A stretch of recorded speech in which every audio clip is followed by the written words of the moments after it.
Good afternoon, Asmita. Good afternoon, Mansha.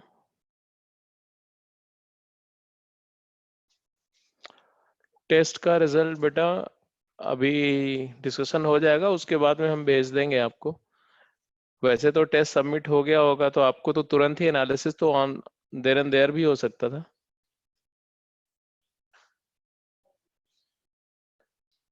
संकेत sir से मैं बोल दूंगा, थोड़ी देर में शेयर कर देंगे वो।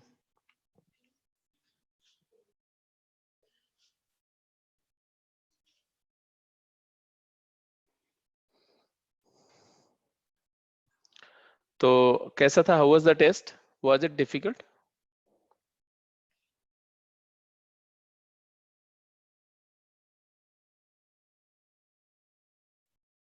या result is available in the app.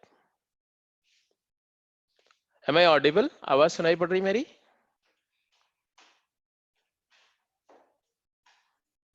Test कैसा था? It was difficult or moderate?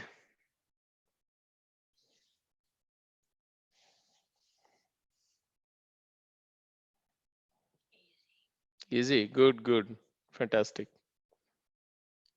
So if the test was easy तो ज्यादा तो डाउट्स होंगे नहीं, फिर भी एक एक क्वेश्चन मैं डिस्कस करते जाऊंगा, देखते हुए जाओ, ठीक है? तो लेट मी सी, अभी तो सभी लोग आए नहीं है।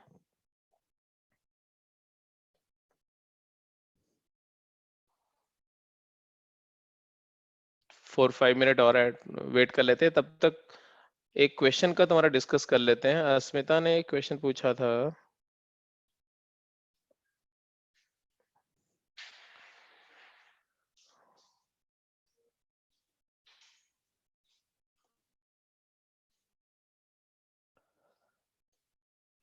और क्वेश्चन था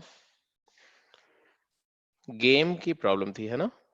that was the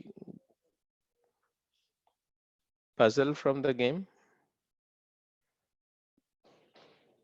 In that problem, on a straight path of length 3a, at one end there was an ant, and at the other end there was a sugar crystal.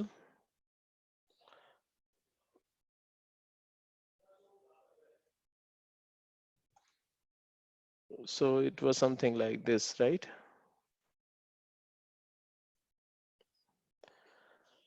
So the separation, and between the point R1 and R2,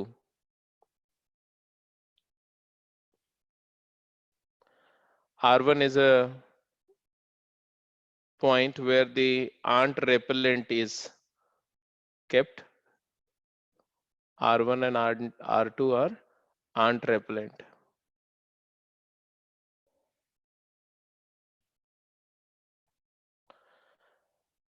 And the separation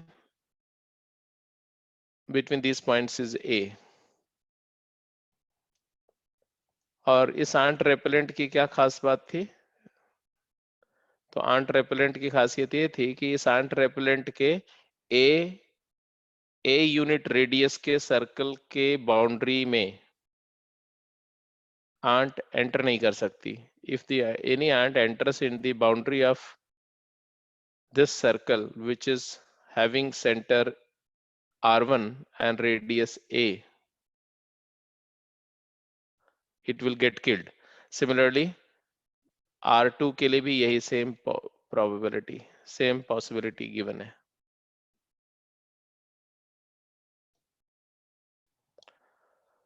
So the question was to calculate the minimum distance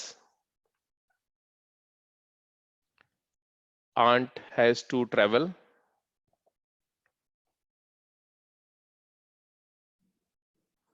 to reach at S sugar crystal. यही question था.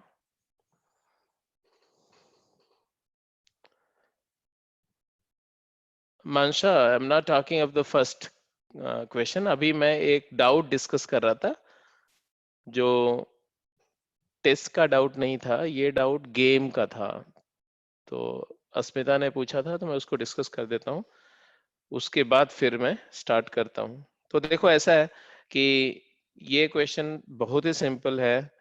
कुछ ऐसे समझो कि least distance के लिए ant has to begin from A and it has to follow the circular path। Circle की boundary पर वो ऐसे मूव करेगी यहां इस पॉइंट तक। ये तुमने सही सोचा भी था। और सिमेट्री से अगर सुगर क्रिस्टल से रिवर्स ट्रेस करो तो यहां तक, इस पोजीशन तक अगेन अगर मिनिमम डिस्टेंस ट्रेवल करना है तो सर्कुलर आर्क की बाउंड्री पर ही ट्रेवल होगा। तो मान लो ये पॉइंट है बी और ये पॉइंट है सी। तो ए से बी तक का डेस्टिनेशन, अगर इसके बियॉन्ड, अगर इधर से जाती है आंट, अगर इधर से कहीं भी जरा सा डिफ्लेक्ट करती है इससे बाहर आउटसाइड में, तो लेंथ ज्यादा हो जाएगी। और अगर इनसाइड आती है तो इट विल गेट किल्ड। तो it has to move on the boundary rim periphery here also. Now the question was to travel from B to C, what is the least distance. तो तुमने बोला था कि ऐसे जाना चाहिए, ऐसे, और इसकी लेंथ क्या होगी ये तुमने मेरे से पूछा था।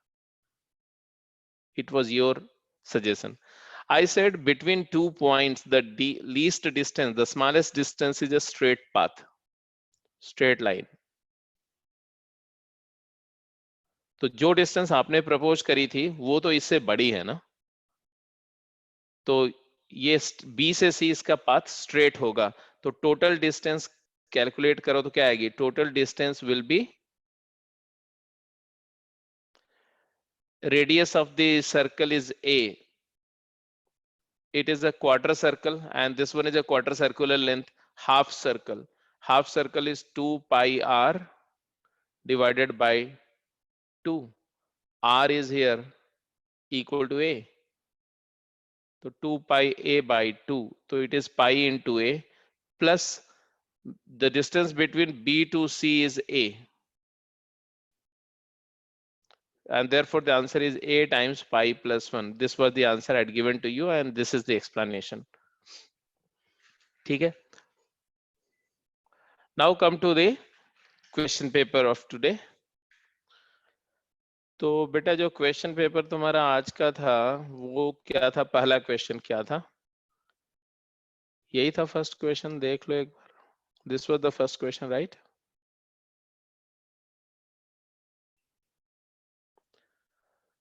तो फर्स्ट क्वेश्चन था if A and B are two given set then A intersection B complement. तो मैंने क्या क्या बातें तुमको बताई थी उसका ध्यान करो। सबसे पहले मैंने बताया था कि अगर मैं ए इंटरसेक्शन बी को, राइट, ए इंटरसेक्शन बी जो अंदर में है ये, इसको अगर मैं एक सेकंड के लिए सी एज्यूम कर लूं, let C is equal to A intersection B, then A intersection B complement will be actually A intersection C complement, यही है। अब इसके बहुत सारे तरीके हैं, इसके बाद सोचने के बहुत सारे तरीके, वेन डायग्राम से भी सोच सकते हैं, अदरवाइज भी सोच सकते हैं। तो मैंने बोला कि चलो इसको ऐसा करते हैं कि पहले अदरवाइज सोचते हैं। अदरवाइज में applying D Morgan's law here, इसी में डी मॉर्गन्स लॉ लगाओ इसमें, तो क्या आएगा, ए इंटरसेक्शन, ये क्या हो जाएगा, कॉम्प्लीमेंट डिस्ट्रीब्यूट होगा, ए कॉम्प्लीमेंट इंटरसेक्शन का यूनियन हो जाएगा बी कॉम्प्लीमेंट, एंड देन ये यूनियन ऑपरेशन है देखो, और ये इंटरसेक्शन है, तो इंटरसेक्शन डिस्ट्रीब्यूट्स ऑन यूनियन। ये कैसे आया, तो आपने लिखा डी मॉर्गन्स लॉ से आया। Now I will apply distributive law. Union पर इंटरसेक्शन डिस्ट्रीब्यूट होता है, तो डिस्ट्रीब्यूटिव लॉ से क्या आएगा? डिस्ट्रीब्यूटिव लॉ से आएगा ये A intersection A complement union A intersection B complement, यही आएगा। अब look at the first one, A intersection A complement, sorry A intersection A complement को ध्यान से देखो।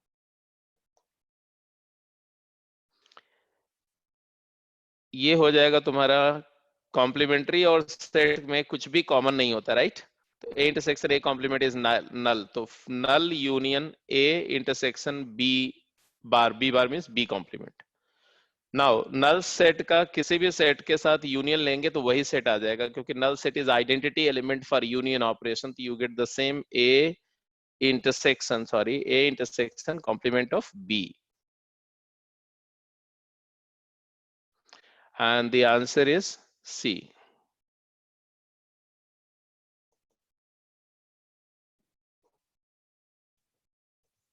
C option is correct. So जो कुछ मैंने वर्कआउट करके दिखाया, जिस इस क्वेश्चन को जो मैंने सॉल्व किया, राइट? तो अगर इसमें कोई भी डाउट है तो please let me know if you have still any doubt.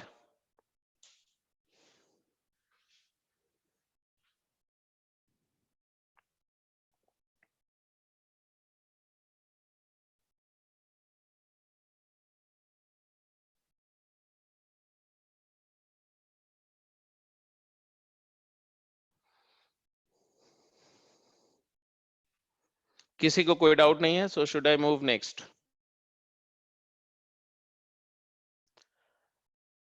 इस पोलिंग वाले ऑप्शन को यूज किया करो ना, कुछ लोग रिप्लाई ही नहीं करते हैं।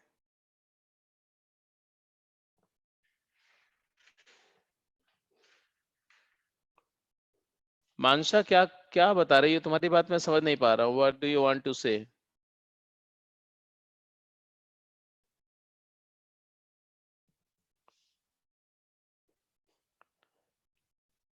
एनीवे अगले क्वेश्चन पे चलो।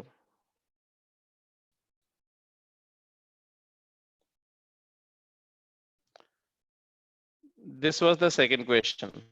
क्या था क्वेश्चन देखो। In a class of 55 students, the number of students studying different subjects are this, and this.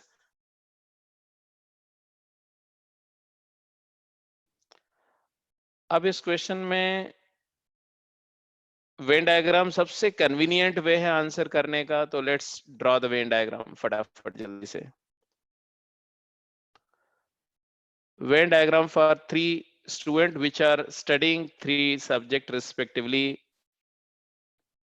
physics, chemistry and mathematics, maths, physics and chemistry।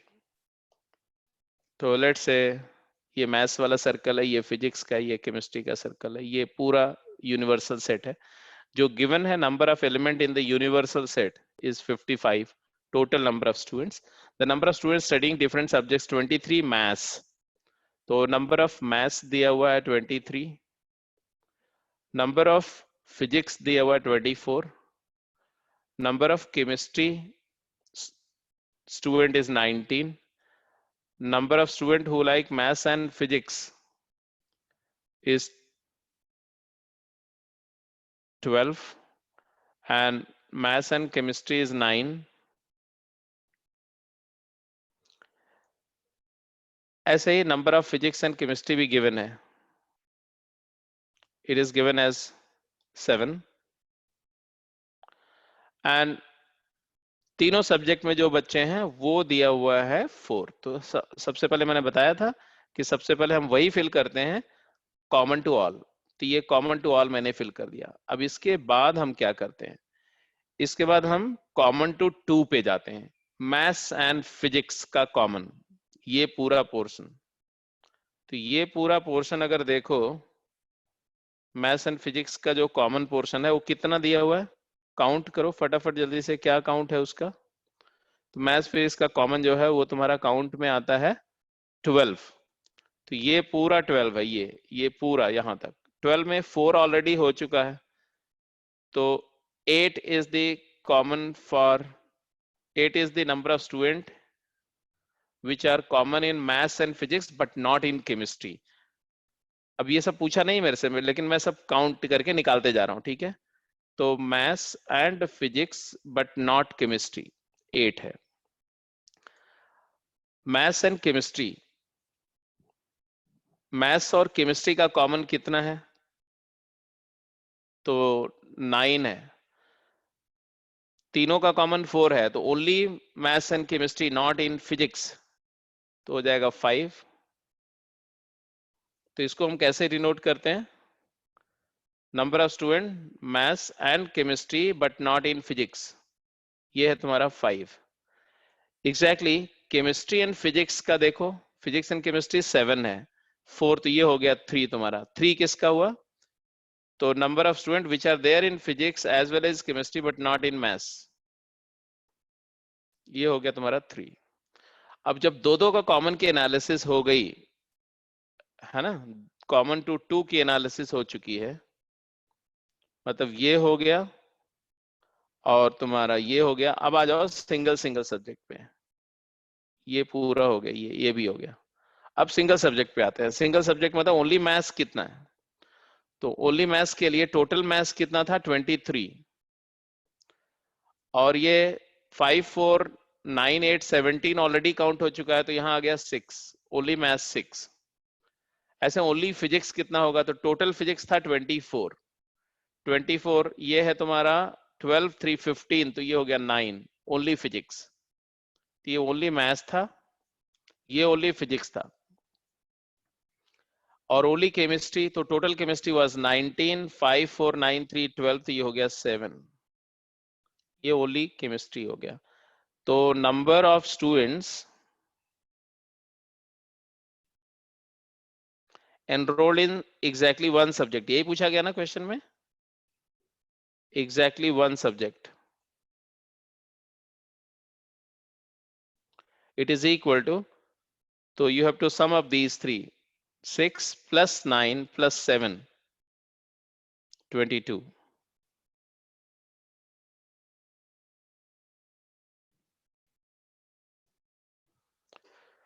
तो ये तुम्हारा आंसर सेकेंड क्वेश्चन का था, C. Now move to the next question.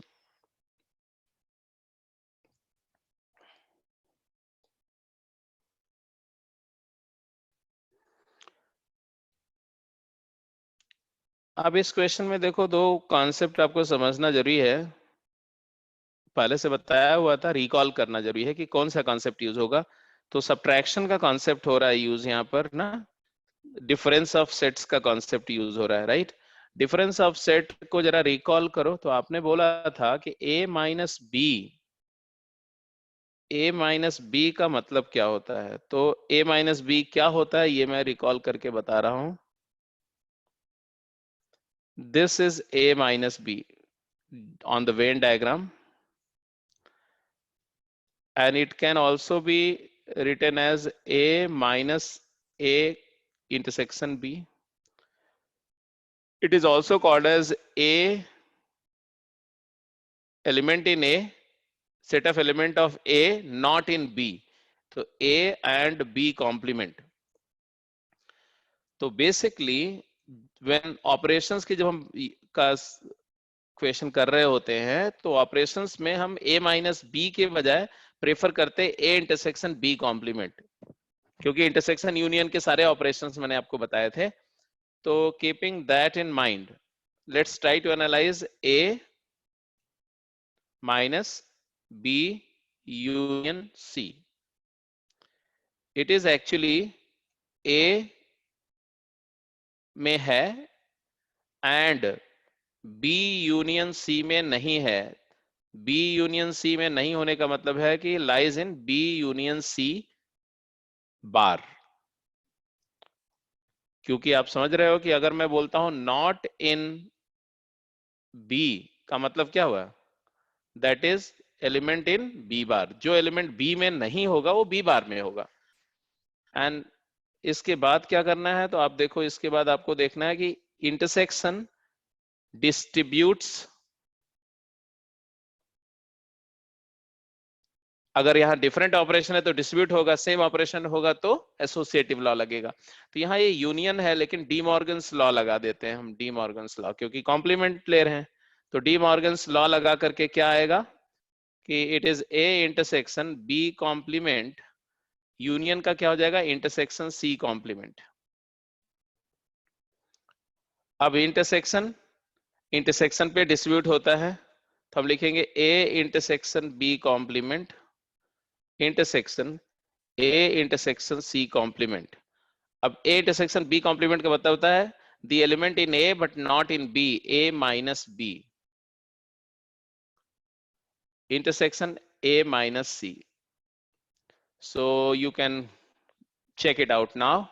It is A minus B intersection A minus C. B option is correct.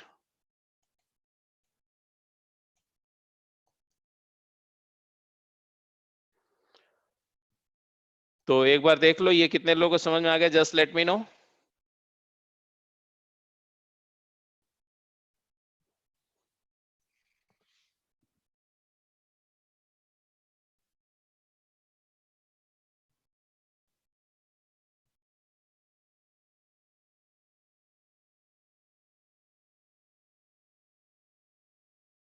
ठीक है, किसका इसका पहले से सही था?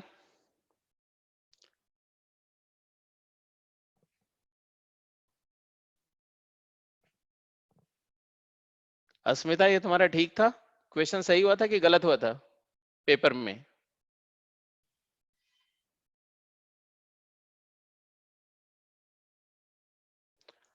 मानसा,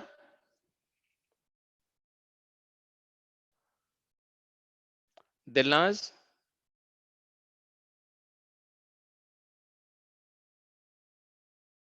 गुड। और बाकी लोगों का?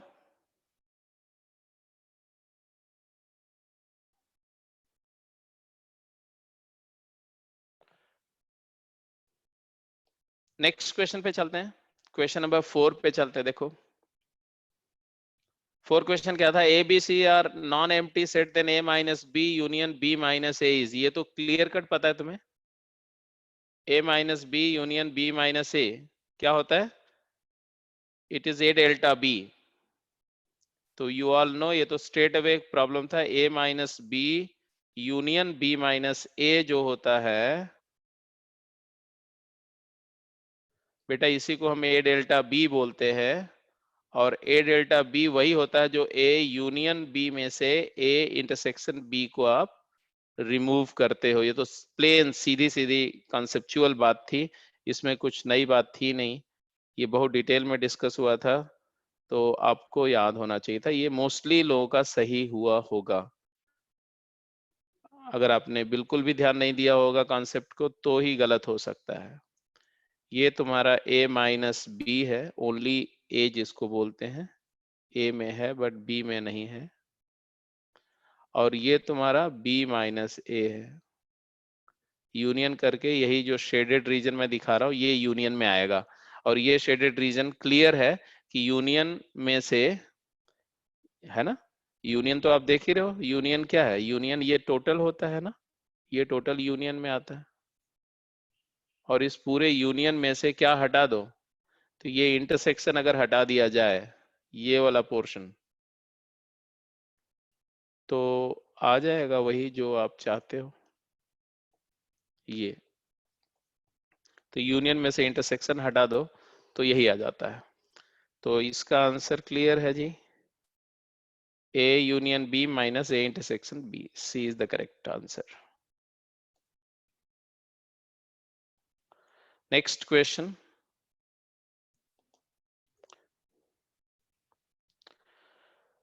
Set A consists of even numbers 2, 4, 6 up to 500. So number of element in set A is equal to 250.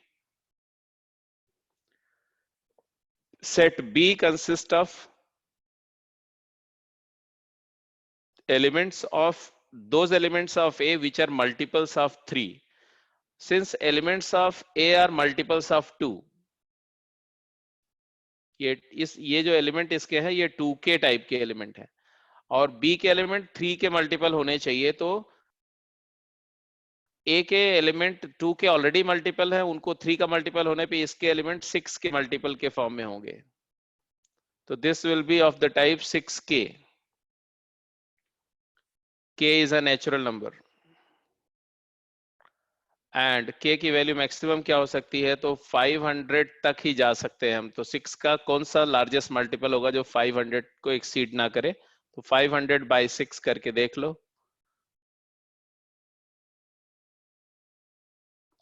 83rd multiple, तो K is less than equal to 83.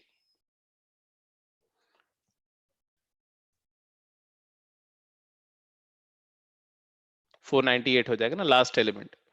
इसी तरह से C consists of those element of the first set A which are multiples of 5.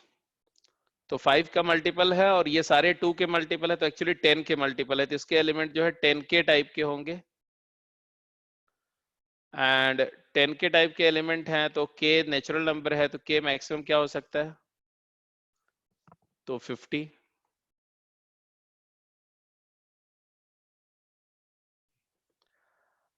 अब आपसे बोला गया, देखो the set A के ही एलिमेंट की बात हो रही, तो this set will be treated as universal set.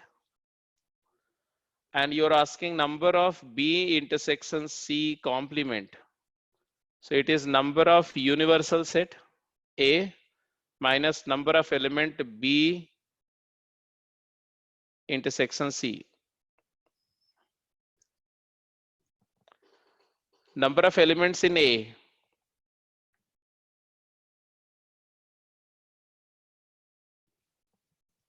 A में कितने एलिमेंट हैं,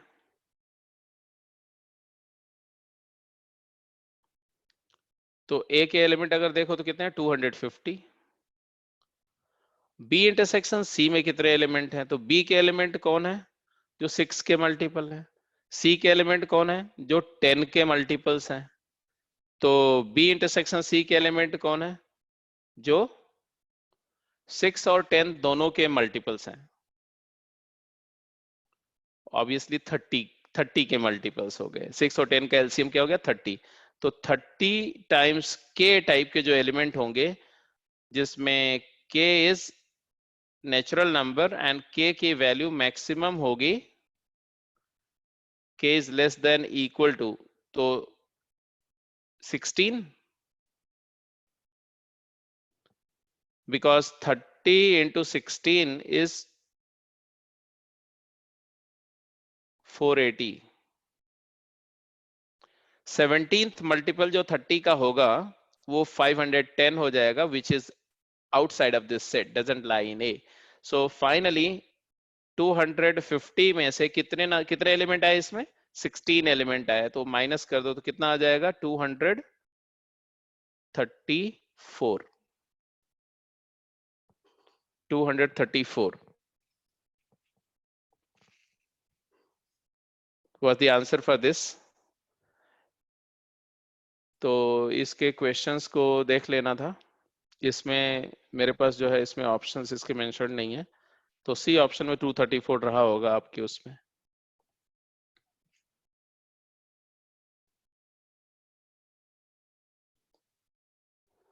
नेक्स्ट क्वेश्चन क्या था, which of the following is true whenever X belongs to A and A is a subset of B?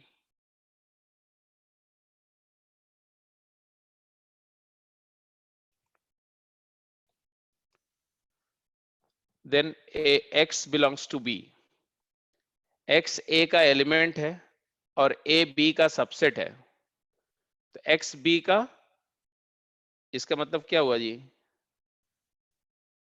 अगर A B का subset है तो इसका मतलब क्या होता है कि A सबसेट B का मीनिंग होता है X belongs to A implies then X belongs to B. तो X B का एलिमेंट होगा, X B का सबसेट हो, ये गारंटीड नहीं, तो ये तो फॉल्स स्टेटमेंट है. when x belongs to a and a is a subset of b, then x belongs to b. This is a true statement. Whenever x belongs to b and a belongs a subset of b, x belongs to a guaranteed नहीं है, हो भी सकता है, नहीं भी हो सकता. X is an element of B and A is a subset of B, then X belongs to A intersection B. ये सिचुएशन को अगर आप डायग्रामेटिकली देखो, A सबसेट B का मतलब है ये A है और ये B है, B सुपर सेट है, और X किसका एलिमेंट है? X जो है वो B का एलिमेंट है, ये B है और A के सारे एलिमेंट B में हैं. अगर X B का एलिमेंट है तो X A इंटरसेक्शन B का एलिमेंट होगा, ये गारंटीड नहीं है. लुक एट दिस एलिमेंट, अगर X यहां है, A इंटरसेक्शन B ये है, A intersection B is nothing but A, and X belongs to B clearly. इसको ऑब्जर्व करते, X belongs to B but X does not belongs to A, तो ये statement भी फॉल्स है. तो ओनली स्टेटमेंट इज B, तो B is the correct statement, B सही option होगा. नेक्स्ट क्वेश्चन पे चलते.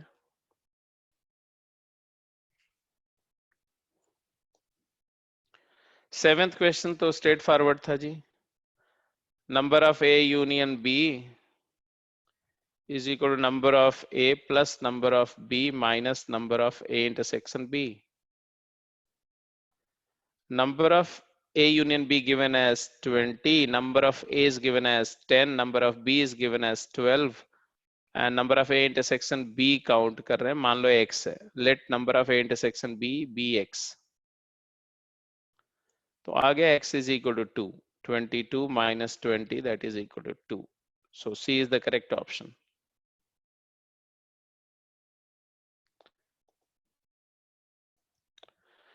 बोला कि which of the following set is not a singleton set? This one is a singleton set, phi as an element. This one is a singleton set, 2 as an element. This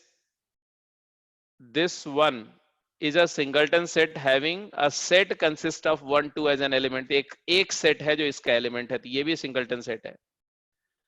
तो हमने बोला कि A, B और D ये तीनों singleton set के examples हैं. तो नॉट अ सिंगलटन सेट पूछा गया था. नॉट अ सिंगलटन सेट का मतलब है कि C is the correct option. ये करेक्ट ऑप्शन हो गया. तो answer is C. Next one.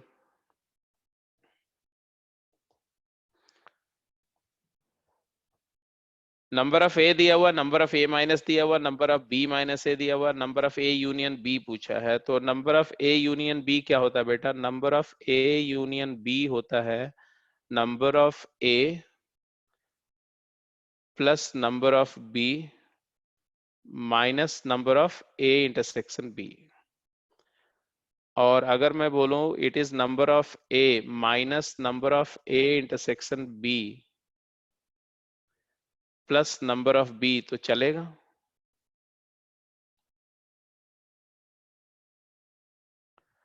तो इसी को हम लिख सकते हैं, इसको अगर क्लब करो तो ये हो जाता है number of A minus B plus number of B. But हमारे पास नंबर ऑफ बी नोन नहीं है, तो मैं इसी का एक और वे से इसका क्लबिंग है वो भी देख लेता हूं. Number of B minus number of A intersection B हो जाता है number of B minus A. तो it can also be written as number of A plus number of B minus A. तो यहां से ये भी लिखा जा सकता है और यहां से ये भी लिखा सकता है और यहां से ये भी लिखा सकता है. तो ये तीनों ही प्रेजेंटेशन ठीक है. मतलब है कि ए यूनियन बी कैलकुलेट करने के लिए मुझे एक सेट का एलिमेंट चाहिए, ए और ए माइनस ए और बी माइनस ए चाहिए, या बी और ए माइनस बी चाहिए. तो यहां से आंसर आ गया डायरेक्टली, है ना. नंबर ऑफ ए कितना दिया हुआ है? 12, और number of b minus A कितना दिया हुआ है, b minus A 3, it is equal to 15, तो 15 इज C, तो C is correct option.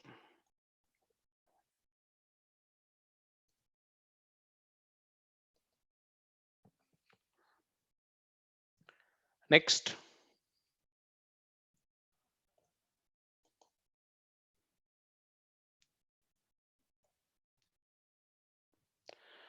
For any three non empty set A B C, A intersection B दिया हुआ है, बी इंटरसेक्शन सी दिया हुआ है, और A intersection B intersection C पूछा जा रहा है। तो ये भी वेन डायग्राम से आसानी से बोल सकते हैं, डायरेक्ट भी बोल सकते हैं। ए एंड बी का कॉमन और बी एंड सी का कॉमन, अगर इन दोनों सेट्स का फर्दर इंटरसेक्शन ले लिया जाए, किसका, ए इंटरसेक्शन बी और बी इंटरसेक्शन सी का, तो हमें तीनों का कॉमन मिल जाएगा, तीनों सेट्स का कॉमन एलिमेंट्स मिल जाएंगे। डायग्राम पर देख भी सकते हो, this is A, this is B and this is C. We are looking for this, we are looking for this. ये क्या है, तो ये ए इंटरसेक्शन बी, ये इंटरसेक्शन बी है, एंड बी इंटरसेक्शन सी का कॉमन एलिमेंट्स है, ये तो अनडाउटेडली ट्रू है।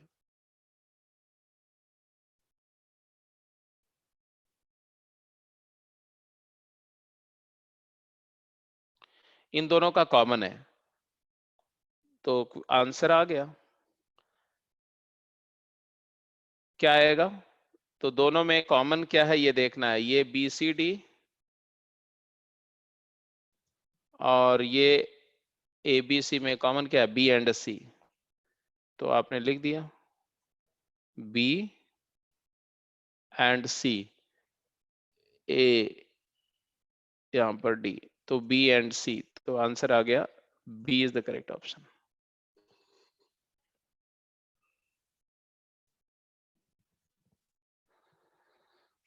Next,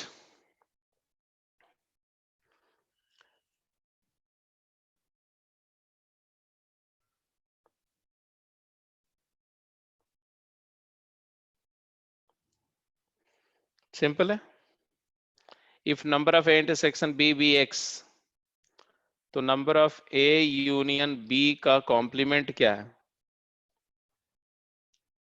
it is equal to number of S minus number of A union B, and given it is 10, number of S is 60, universal set, number of A union B is number of A 35 plus number of B 24 minus intersection का number X. So you've got the answer.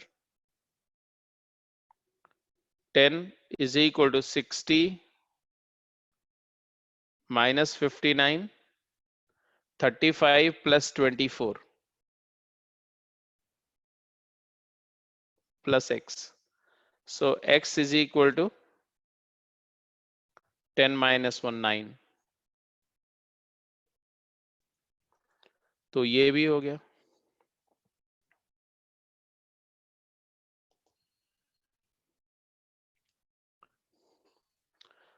In this question, they ask that what is merged to Y, what is merged to 1, 2 set.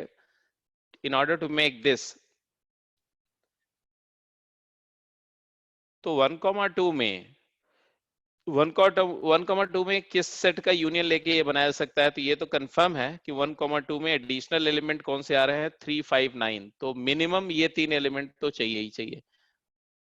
तो Y can be a set consist of element 3, 5, 9 which are must, and apart from them additional element कितने भी हो सकते हैं। तो Y minimum अगर कोई पूछता है तो ये तीन एलिमेंट का होना मस्ट है। तो Y मिनिमम जो है स्मॉलेस्ट सेट जो होगा वो होगा 3, 5, 9। Y स्मॉलेस्ट बोलो, मिनिमम के बजाय y स्मॉलेस्ट बोलो।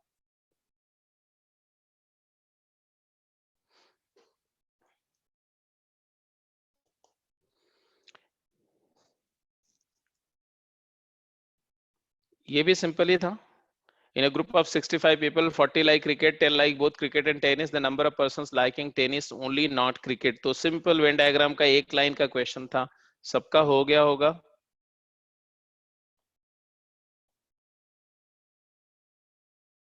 पहले तो कॉमन कितना दिया हुआ है? कॉमन दिया हुआ है 10, C for cricket and T for tennis। 40 like cricket, तो 30 like only cricket, and पूछा गया कि number of persons liking tennis only, let it be X, this one। तो definitely 30 plus 10 plus X is equal to 65,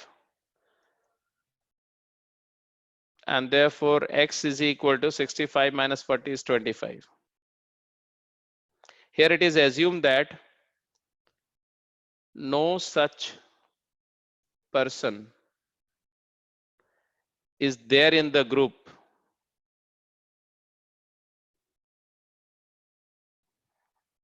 who does not like any of the game, any of two game। ये assumption understood है यहां पर।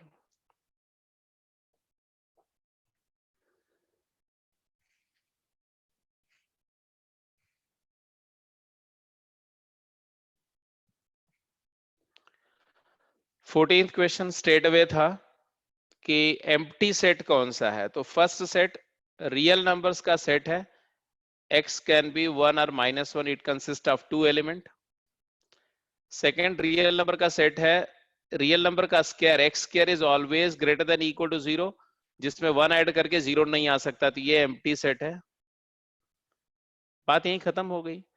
यहां पर 3 और -3 दो element होंगे, और इस सेट में if you solve the equation x square minus x minus 2 equal to 0, you'll get x minus 2 into x plus 1। So elements are -1 and 2, both are real numbers। So finally, except b, which is empty, all other three have 2 elements, so they are all doublets। So b is the correct option। Go to the 15th question।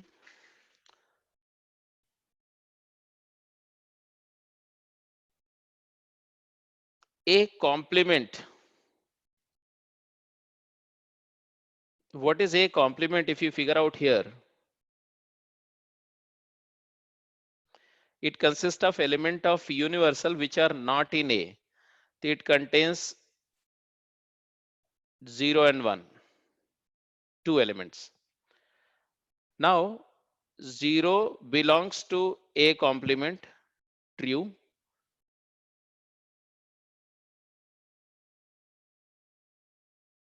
अब जरा देखो question,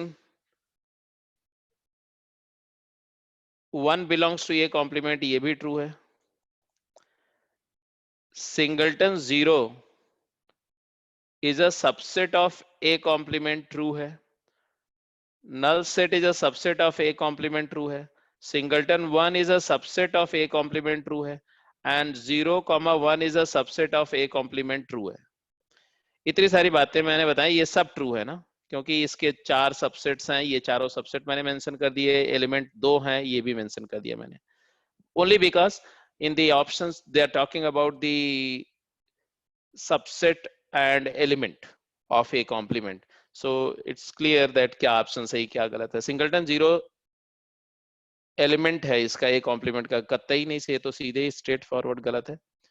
null set is a element of A complement, A complement का कोई element number नहीं, number है सारा, none of them is set। singleton 0 is a subset of A complement, it is a true। And ये तो हो ही नहीं सकता क्योंकि कोई नंबर सेट या सबसेट नहीं हो सकता, तो ओनली स्टेटमेंट ट्रू इज सी।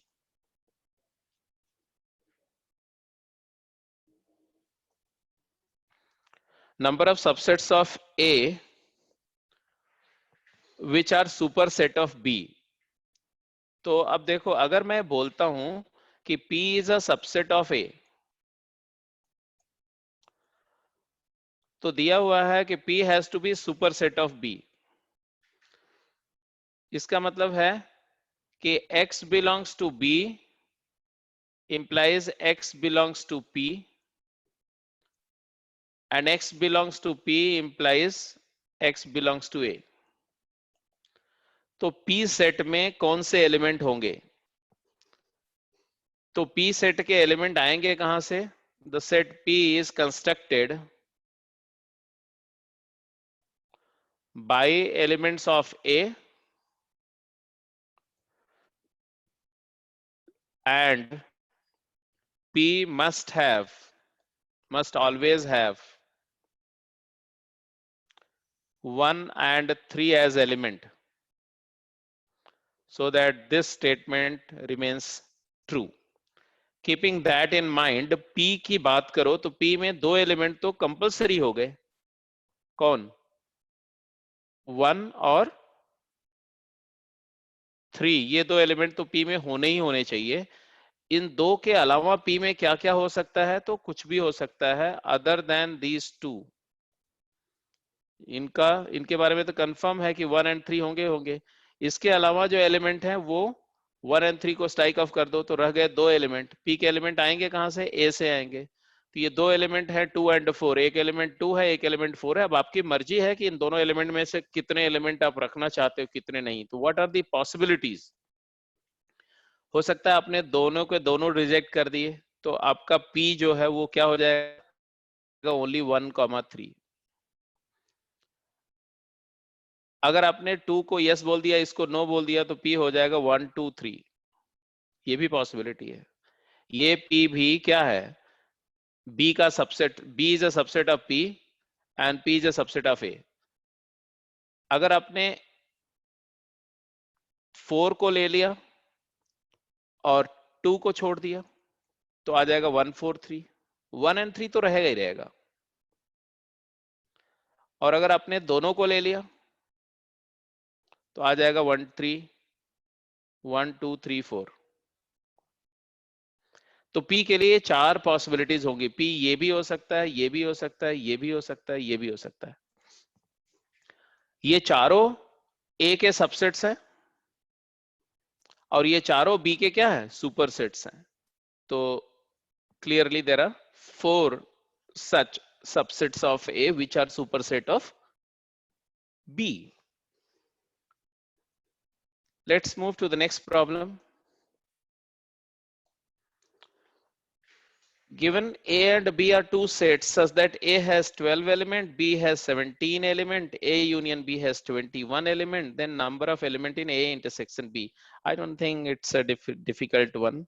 ऐसा क्वेश्चन अभी पीछे भी किया ना, इसी टाइप पे तो था question, isn't it?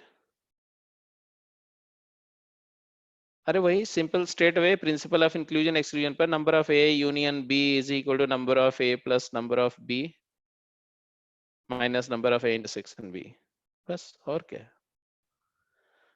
Number of element A intersection B को अगर हम एक्स अज्यूम कर लें तो ये आ गया तुम्हारा ए यूनियन बी दिया हुआ है, it is equal to how much? 21। A में कितने हैं? 12। बी में कितने हैं? 17। और इसमें कितने हैं? एक्स। एक्स की वैल्यू आ गई 29 माइनस 21, 8 एलिमेंट्स। तो ये भी हो गया, सिंपल ही था।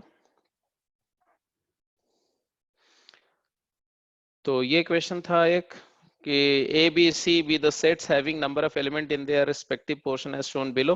तो इसमें हमें जो पूछा जा रहा था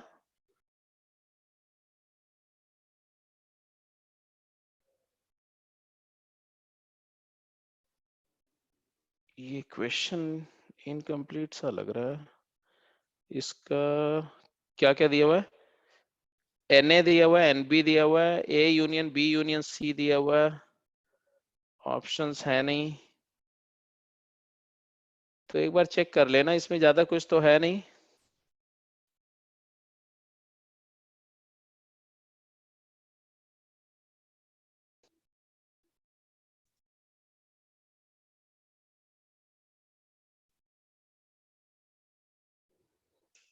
Na को देखो 20 दिया हुआ है, तो आपका x plus Z plus 9 is equal to 20।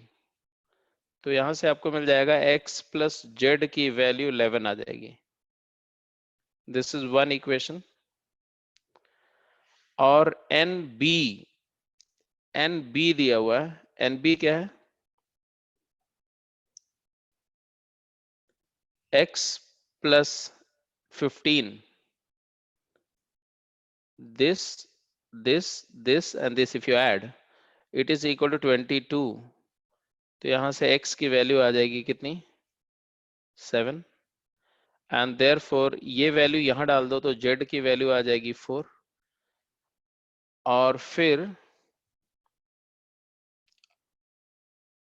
अगर आप देखो तो number of A union B union C दिया हुआ है। अब मतलब कि आप सब कुछ निकाल सकते हैं, number of A union B union C दिया हुआ है, तो इट इज इक्वल टू होता है number of A plus number of B plus number of C minus number of A intersection B minus number of B intersection C minus number of A intersection C plus number of A intersection B intersection C. यही होता है actually. यहाँ पर वो सब भी करने की जरूरत नहीं, स्ट्रेट अवे अगर आप ऐड करो सारा तो क्या आया कि x plus Y plus Z, X plus Y plus Z plus ये सारे नंबर 8 2 10 5 15 15 एंड 7 22।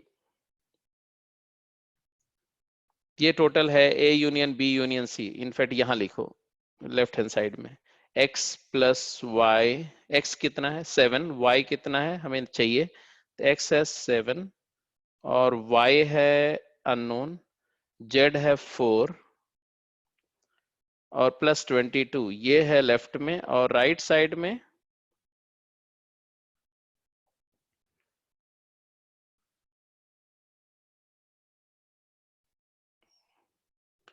Na दिया हुआ था 20, Nb दिया हुआ था 22, C के एलिमेंट अगर देखो तो आएगा तुम्हारा 5 plus 2 7 and Z plus Y।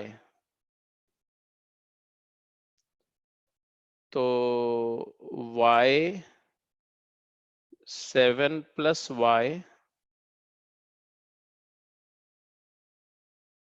Plus 4।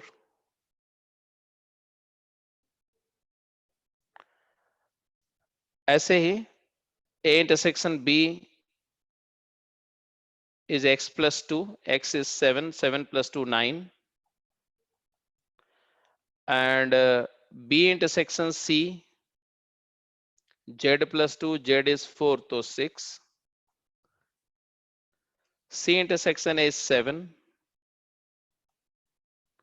plus number of A intersection B intersection C, A B C तीनों का कॉमन क्या है 2।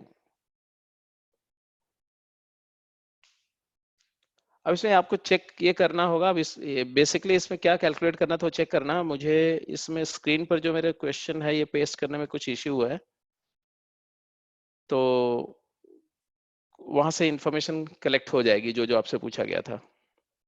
तो एक बार चेक कर लेना इसमें क्या था, अगर दिक्कत होगी तो आप ग्रुप पे डाल देना, मैं उसको दोबारा सॉल्व कर दूंगा एग्जैक्ट क्वेश्चन, क्योंकि ऑप्शंस इसमें दिख नहीं रहे ना, तो I can't figure out the set of intelligent student in a class. ये तो क्लियर कट है, it is not a well defined collection, तो डी है। Which are the following has only one subset, तो null set has only one subset and set itself 2 की power 0 1, it has 2 की power 1 that is 2 subsets, it has 2 square that is 4 subsets, and it has 2 की power 1 that is 2 subsets। तो A is the correct option undoubtedly. Which of the following statement completely defines a set? Set is a collection of well-defined objects which are distinct and distinguishable. So C is the exactly correct option.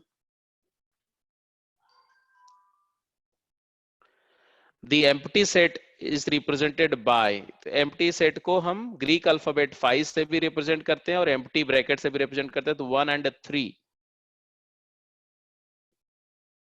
ये singleton है because it has one element that is Greek alphabet 5, and ये भी singleton है, it has one element which is null subset, null set.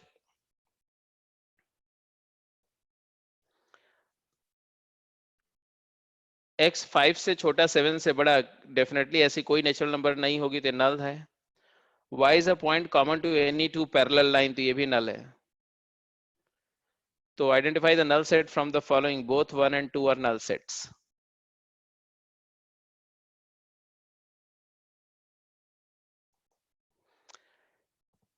A set is x such that x belongs to integer and x square less than 4. x square less than 4 का मतलब होता है बेटा कौन कौन से इंटीजर हैं जिनका स्क्वायर 4 से छोटा है. तो -2 and -1 and 0 and 1 and 2 less than equal to 4. Similarly, if you look at the B set, x square minus 3x plus 2 is x minus 1 into x minus 2 is equal to 0. So it has two elements. There are two real numbers satisfying this equation, that is 1 and 2. Now they say that A is equal to B. Wrong. A not equal to B. True. A set B set के equal नहीं है. A is an element of B. False. A is not an element of B. Actually A एक set है और B के element जो है numbers हैं, तो ये तो इररिलेवेंट ऑप्शन है. हालांकि टेक्निकली स्पीकिंग ये भी एक सही स्टेटमेंट होगा कि सेट ए सेट बी का एलिमेंट नहीं है. तो एक्चुअली इसमें फोर्थ ऑप्शन में नन ऑफ दीज होना चाहिए था. But anyway, the most appropriate answer is A is not equal to B. This is most appropriate answer. So whenever in single answer correct problem, single choice correct problem, if there are two or more options correct, then you have to mark the most appropriate option.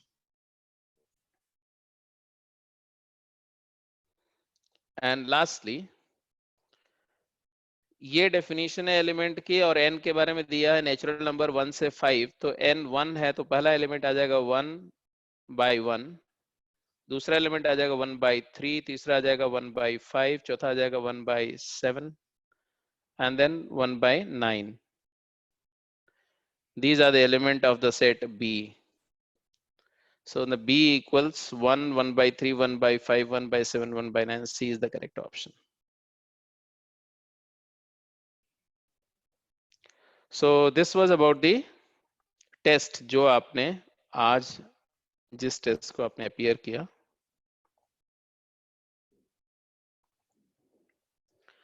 अब test तो तुम्हारा discuss हो गया. 1 घंटे का test था. मैंने बोला अगर पूरा डिटेल में भी अगर करो आराम से तो भी 1 घंटे से पहले ही डिस्कशन भी खत्म हो गया. तो आराम से आप 1 घंटे के अंदर भी इस टेस्ट को पूरा सॉल्व कर सकते थे. और अगर आपको कुछ डाउट है तो मैं सबको अनम्यूट कर रहा हूं. आप एक एक करके पूछ सकते हैं अगर कुछ भी आपका कोई पर्सनल स्टिल डाउट है तो.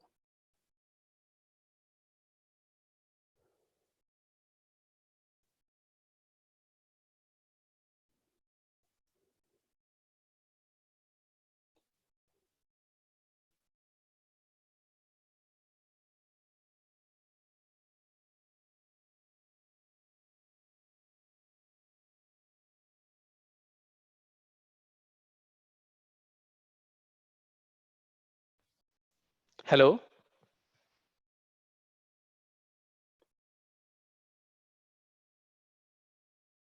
Hello, am I audible? Yes sir.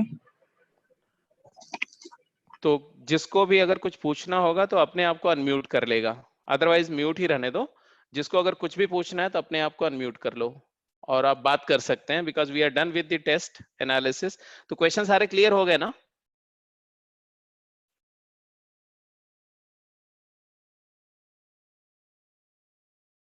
Asmita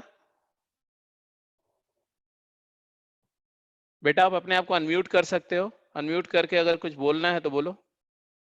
no sir, मुझे क्लियर है। ठीक है, और किसी को? दिलनाज? नो सर, कोई डाउट नहीं है। इसके अलावा किसी क्वेश्चन में कोई डाउट हो? No sir. ओके ठीक है, तो किसी को कोई डाउट नहीं? हाँ So I have doubt in one question. बोलो। The question is that A intersection B complementary. Should I right? Let me Yes, right. sir.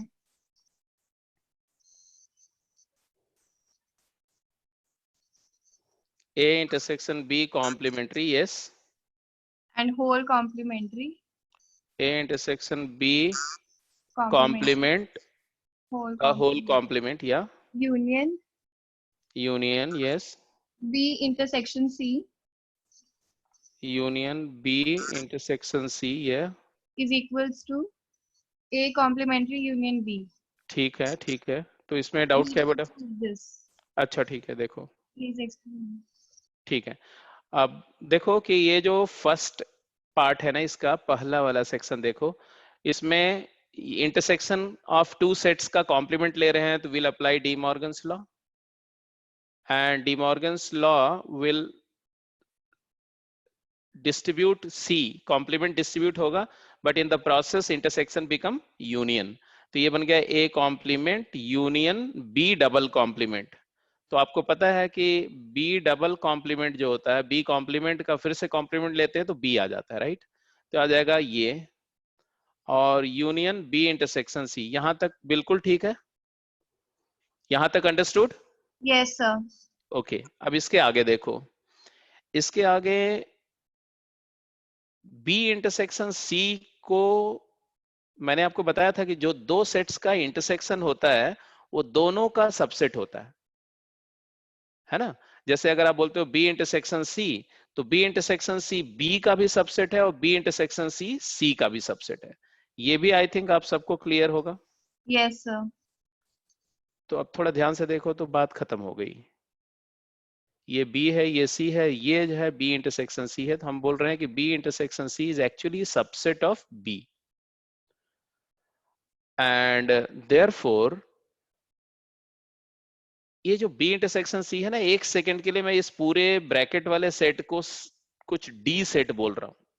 Late B intersection C is equal to D, let किया मैंने से। तो मेरी situation कुछ ऐसी है, A complement union B and union D। अब ये दोनों यूनियन है तो यहां पर एसोसिएटिव लॉ लगा दिया मैंने, एसोसिएटिव लॉ। तो मैंने इसको लिखा A कॉम्प्लीमेंट यूनियन, ये दोनों को कलेक्ट कर लिया आपस में, तो B union D, B union D। D B का सबसेट है, D is a subset of B। तो आपको याद ही होगा कि अगर ये D है, मान लो ये D है और ये B है, तो D यूनियन B क्या होगा बोलो? अगर D B का B. सबसेट B होगा, गुड, तो खत्म हो गया, D union B is B। तो ये B हो गया, ये यूनियन है और ये A कॉम्प्लीमेंट है। तो your answer is A complement union B। यही प्रूफ करना था ना? Yes, sir. Thank you. Okay welcome. और कोई, और किसी का कोई डाउट है तो बोल सकता है। और किसी का कोई डाउट नहीं है तो मैं एक छोटी सी बात आपको बता देता हूं, तो आप एक जगह नोट करके लिख लो। ये है maximum oblique minimum number of, अब ये डिस्कशन बेसिकली कॉम्पिटिटिव एग्जाम के लिए हो रहा है, स्कूल एग्जाम में यूजुअली नहीं पूछा जाता ऐसा। Maximum oblique minimum number of elements in A union B and A intersection B। अगर दो सेट्स हैं तो उन दोनों सेट्स में मैक्सिमम कितने एलिमेंट हो सकते हैं, मिनिमम कितने एलिमेंट हो सकते हैं, ऐसा। तो पहले मैं number of A intersection B maximum बोल रहा हूं, number of A intersection B minimum क्या हो सकता है। तो भाई देखो, दो सेट्स अगर हैं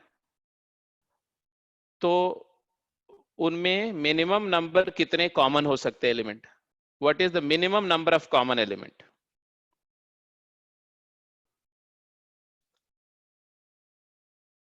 तो मैं बोलूं कि अगर ए और बी दो सेट्स गिवन है तो इनमें मिनिमम ओवरलैप क्या हो सकता है, ये मिनिमम क्या हो सकता है। तो आप बोलोगे कि ये मिनिमम 0 हो सकता है, ये मिनिमम 0 हो सकता है, लेकिन कब होगा, जब ये दोनों सेट्स क्या हो जाएं, डिसजॉइंट हो जाएं, इफ ए एंड बी का इंटरसेक्शन जो है वो नल हो जाए, कंडीशनल है।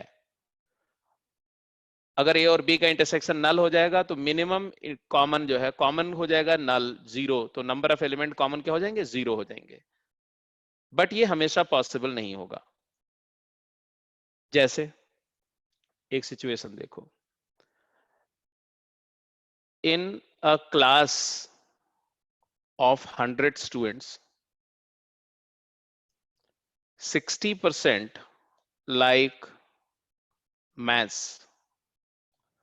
and 75% like physics, ये डेटा दिया हुआ है।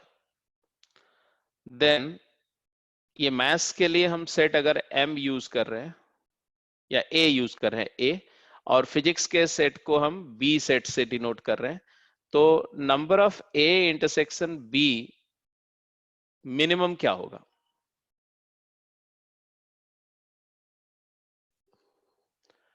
तो यहां पर बेटा सिचुएशन क्या है, देखो कि अगर मैं बोलता हूं कि ए एंड बी डिसजॉइंट हैं तो ये इम्पॉसिबिलिटी है। क्यों, 60 बच्चे ए में हैं और 75 बी में है, एन ए तुम्हारा 60 है और एन बी 75 है। क्या ऐसा हो सकता है कि ए और बी डिसजॉइंट हो जाए, क्या ऐसा हो सकता है कि ए और बी में एक भी एलिमेंट कॉमन ना हो, ऐसा नहीं हो सकता। यहाँ पर क्यों नहीं हो सकता, because number of A union B क्या होता है, जरा देखो ध्यान से, number of A union B हो जाएगा 60 + 75 - x। तो आ गया 60 + 75 कितना होता है, 135 होता है, 135 135 - x, ये है तुम्हारा number of A union B, और ये हमेशा लेस देन इक्वल टू 100 होना चाहिए, क्योंकि A union B is a subset of S. हर एक सेट एस का सबसेट होता है और सबसेट के नंबर ऑफ एलिमेंट कम होने चाहिए किससे, यूनिवर्सल सेट से हमेशा लेस या इक्वल होने चाहिए। इस बात का ध्यान में रखते हुए मैंने बोला कि x की वैल्यू यहां से मिनिमम पता चले, x की वैल्यू मिनिमम क्या होगी, 35 मिनिमम कॉमन होने चाहिए, क्योंकि अगर x 0 हो गया तो जो यूनियन में नंबर ऑफ एलिमेंट है वो 100 से ज्यादा हो जाएंगे। तो कम से कम कॉमन यहाँ 35 होगा। इसका मतलब है कि number of A union B minimum 0 हमेशा नहीं हो सकता। ये तभी हो सकता है जब ए और बी डिसजॉइंट हो। कुछ केसेस ऐसे आएंगे, जैसे कि ये एग्जांपल मैंने लिया जिसमें दोनों सेट डिसजॉइंट होना पॉसिबल नहीं होगा। तो उस केस में क्या होगा, तो उस केस में होगा Na + Nb - Ns, Na + Nb, दोनों सेट के नंबर को ऐड कर दो और उसमें से Ns को सब्ट्रैक्ट कर दो, जो आया वो होगा मिनिमम। तो ये दोनों बातें हो सकती हैं। तो दोनों में से जो भी बड़ा होगा वो हम लेंगे। तो यहां पर आया, ऐसा लिखो कि नंबर ऑफ, अभी एक रेंज आ रही, इसको याद रखना पड़ेगा आपको समझने के बाद भी, अगर आपने समझ लिया फिर भी याद रखना पड़ेगा इसको। तो हम जो लिख रहे हैं उसको ध्यान से लिखो, number of A intersection B, इसको नोट कर लेंगे। It is always greater than equal to, minimum value क्या आएगी, तो आप लिखेंगे it is equal to larger of maximum of 0, Na plus Nb minus Ns। थोड़ा और क्लैरिटी से लिखे तो ज्यादा क्लियर है, ऐसे मैं लिख रहा हूं, it is maximum of number of element in A plus number of element in B minus number of element in S comma 0। इन दोनों में से जो भी बड़ा है उससे वो that is less than equal to number of A intersection B. तो ए इंटरसेक्शन बी का लीस्ट रेंज ये है, मिनिमम वैल्यू ये है। मैक्सिमम वैल्यू क्या होगी? Maximum value A intersection B की। तो ए इंटरसेक्शन बी की मैक्स वैल्यू क्या होगी? भाई दो सेट्स हैं, उनमें मैक्सिमम कॉमन कितना हो सकता है? तो जो भी छोटा वाला सेट है, तो दोनों में से जो छोटा सेट होगा तो it is minimum of Na, Nb। तो ये आप याद रखेंगे, पहला आउटकम याद रखो क्या? तो मैं अलग से ये रिजल्ट लिख रहा हूं यहां पर, नंबर ऑफ, ऐसे लिखो, number of A intersection B ranges. A intersection B की रेंज क्या होती है?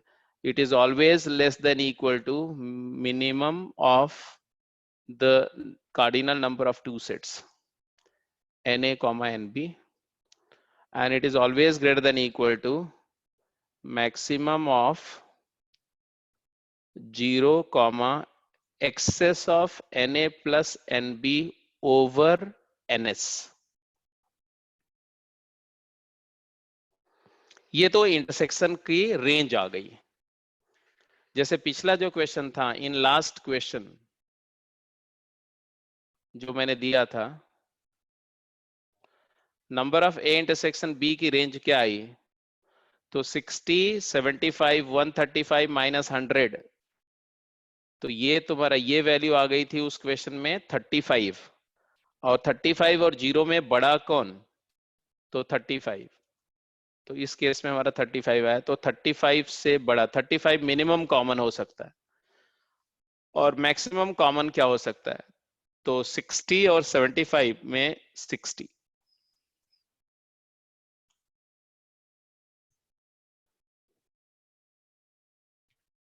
ये कब होगा? जब 60 वाला सेट पूरा का पूरा 75 में कॉमन हो जाए। तो फिजिक्स में 75 था, मैथ्स में 60 था, तो ये 60 सारे के सारे मैथ्स वाले बच्चे फिजिक्स में हो सकते हैं कॉमन हो, तो वो केस लार्जेस्ट नंबर होगा ए इंटरसेक्शन बी का। इसी तरह से यूनियन की बात करो, number of element in A union B, जब आप दो सेट को मर्ज करते हो तो उसमें कम से कम कितने एलिमेंट होंगे? तो दोनों में जो बड़ा सेट, जो छोटा सेट होगा, minimum of Na, Nb।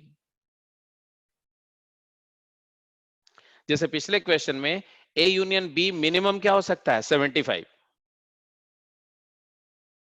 In the last example 75 से कम एलिमेंट नहीं हो सकते। क्यों? क्योंकि बी में इटसेल्फ 75 एलिमेंट है। तो यूनियन मिनिमम कब होता है? जब इंटरसेक्शन मैक्सिमम हो जाए। इंटरसेक्शन मैक्सिमम होगा तो यूनियन मिनिमम हो जाएगा। ऐसे यूनियन में मैक्स एलिमेंट क्या होगा? मैक्स। तो मैक्स होगा जब इंटरसेक्शन मिनिमम हो जाए। It is maximum of Na, यहां पर मिनिमम नहीं, यहां मैक्स होगा, सॉरी। Na और Nb में जो बड़ा होगा बेटा, बड़ा इंटरसेक्शन, हम लोग यूनियन की बात कर रहे थे, बड़ा। और इंटरसेक्शन में, इंटरसेक्शन की यूनियन की वैल्यू मिनिमम तो समझ में आ गई, मैक्सिमम क्या होगी? तो अपर लिमिट क्या होगी? तो आ जाएगी minimum of Na plus Nb comma Ns। जैसे पिछला क्वेश्चन में Na और Nb तो 100 हो गया, सॉरी Ns 100 हो गया, और Na प्लस Nb हो गया 135। तो 135 और Ns में जो छोटा है, तो छोटा क्या है? 100। तो 100 कॉमन होगा। तो number of A union B पिछले क्वेश्चन में रेंज करेगा 75 से 100 के बीच में।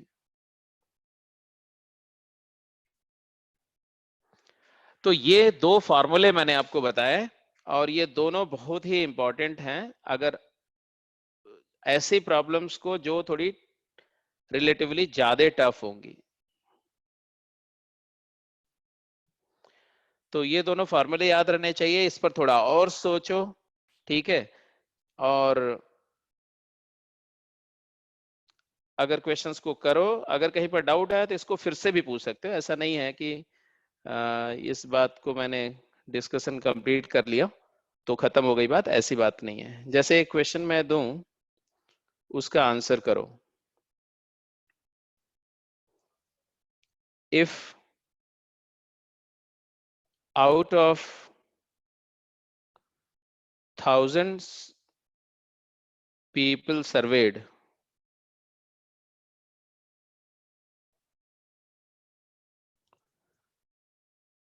70% found to like movie A and 60% movie B.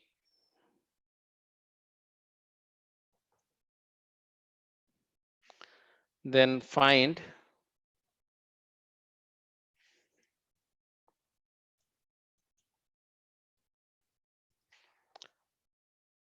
minimum and maximum number of persons who like both movies.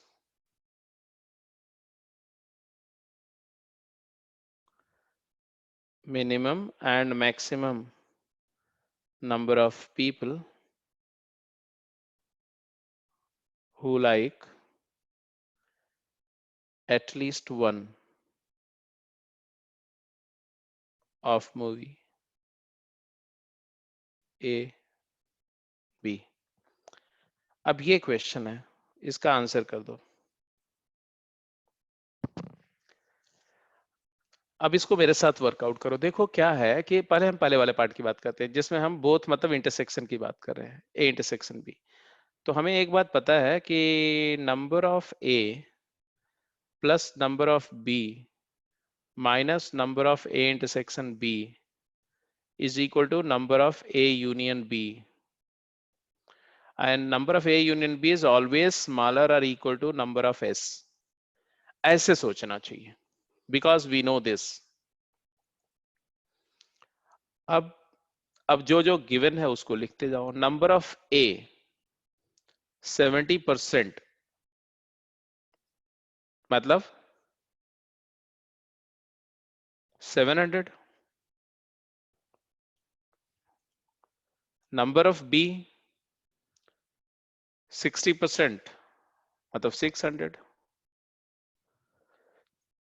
And ये हो गया X is less than equal to 1000,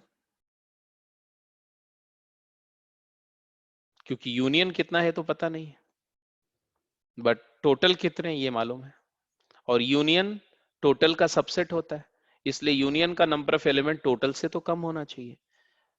अब यहां से अगर मैं x को उधर शिफ्ट करता हूं और इसको इधर लाता हूं तो x is greater than equal to, यहां से देखो मिनिमम आ जाएगा कितना, 1300 माइनस 1000, तो x is greater than equal to 300 आया।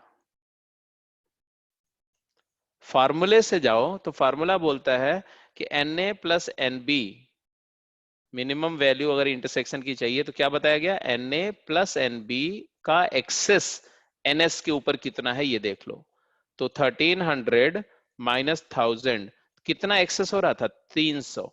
300 ज्यादा हो रहा था तो 300 तो कॉमन होना मस्ट है, क्योंकि अगर x की वैल्यू 300 से कम हुई, मान लो x की वैल्यू आपने 290 कर दी, तो ये हो जाएगा 1010। और ये है 1000, तो 1010 1000 से क्या होता है, बड़ा होता है, तो ये पॉसिबल इनइक्वालिटी का वायलेशन हो जाएगा। तो मिनिमम 300 तो कॉमन होंगे। ये वो केस नहीं है जिसमें दोनों ए और बी डिसजॉइंट हो जाएं। अब देखो, जब x मिनिमम होगा, x मिनिमम आ गया हमारा, x मिनिमम आ गया 300, तो अगर इसको y बोले, number of a union b को y बोले, तो जब इंटरसेक्शन मिनिमम होता तो यूनियन मैक्सिमम हो जाता ना, क्योंकि यूनियन ये था तुम्हारा, यही तो यूनियन था ये पूरा। जब ये रिड्यूस करेगा तो यूनियन बढ़ेगा, तो y मैक्सिमम आएगा, क्या आएगा, तो x की वैल्यू मिनिमम 300 कर दो तो y मैक्सिमम क्या आ जाएगा, 1000। तो पहले इसकी बात करते हैं, पहले की number of a intersection b का रेंज हमने क्या निकाला, तो 300 से बड़ा होगा। और मैक्सिमम क्या हो सकता है, ये तो कॉमन सेंस है कि पहले सेट में 700 है और दूसरे में 600 है, तो मैक्सिमम कॉमन क्या हो सकता है, 600। 600 से ज्यादा तो कॉमन हो ही नहीं सकता, क्योंकि 600 से ज्यादा तो बी में एलिमेंट ही नहीं। और जब इंटरसेक्शन का वैल्यू मैक्सिमम आएगा तो यूनियन मिनिमम हो जाएगा, तो यहाँ पे 600 रख दो तो यूनियन 700 आ जाएगा। तो यूनियन का y का रेंज आ गया, number of a union b जो है उसका वेरिएशन आया कि मिनिमम कितना था तो आपने निकाल ही लिया था, मिनिमम आया 700 जब इंटरसेक्शन मैक्सिमम हो गया, और मैक्सिमम कितना था 1000। आप फार्मूले से निकालो तो भी वही आंसर आएगा, एनालिसिस करके निकाला तो भी वही आंसर आया, ठीक है। तो एक ये हो गया कि मैक्स और मिन नंबर ऑफ एलिमेंट्स को कैसे कैटर करते हैं in the problem of counting of the elements in union and intersection of two sets, ठीक है। तो अब आपका जो सेट का टॉपिक है, सेट का टॉपिक कंप्लीटली फिनिश हो चुका है। आप एनसीईआरटी के सारे सम्स कर जाओ, स्पेशली लास्ट की 2 एक्सरसाइज के सारे क्वेश्चन कर जाओ, मिसलेनियस एक्सरसाइज के सारे कर जाओ। कोई डाउट है तो ग्रुप पे मुझे डाल दो, वो डाउट पोस्ट कर दो कि सर ये क्वेश्चन नहीं हुआ, I will just send you the answer.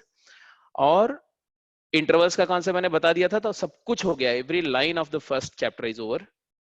कहीं से भी आपको सेट्स की प्रॉब्लम मिले उसको आप ट्राई कर सकते हो। इसके बाद में बात आती है, दूसरा टॉपिक है अगला आपका, एनसीईआरटी में जाओ तो रिलेशंस एंड फंक्शन, बट जैसा कि मैं अभी डिस्कस कर रहा हूं तो मैं इनइक्वालिटीज डिस्कस कर रहा हूं, ठीक है। तो अगला लेक्चर इनइक्वालिटीज को समराइज करेगा, उसी में वेवी कर्व मेथड एक कॉन्सेप्ट है वो डिस्कस करूंगा, रैशनल इनइक्वालिटीज को सॉल्व करने का और पॉलिनोमियल इनइक्वालिटीज को सॉल्व करने का मेथड, वो बहुत इंपॉर्टेंट है। और उसके बाद में फिर मैं फ्री हूं, मैथ्स में कुछ भी डिस्कस कर सकता हूं। तो then I will start relations and functions, cartesian product and relations and then functions.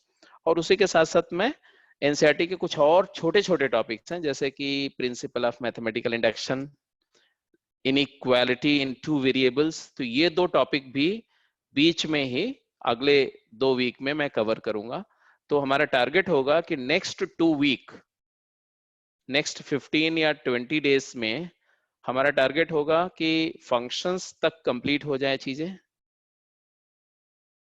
और मैथमेटिकल इंडक्शन और इनइक्वेशन इन 2 वेरिएबल, तो आपके 4 टॉपिक्स जो है अगले 3 वीक्स में कवर करने का target. Means by the end of May will be able to finish the 4 topics of NCERT and आपका जो एडवांस के लिए आपका रिलेशन फंक्शंस का काफी डिटेल में एनालिसिस एंड इनइक्वालिटीज वगैरह। तो hopefully things are getting fine. और बताओ, अगर किसी को कोई डाउट नहीं है तो मैं क्लास यहीं खत्म कर रहा हूँ, ठीक है। अगर कुछ पूछना चाहते हैं, कुछ लिखना चाहते हैं तो आप चैट बॉक्स में लिख सकते हो, या आप अपने आप को अनम्यूट करके भी आंसर पूछ सकते हो कुछ भी। तो should I finish the class here?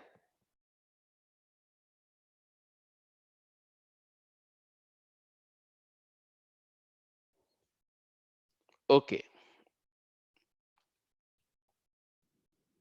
Okay, so see you in the next class Tuesday. Thank you, sir. Okay, most welcome.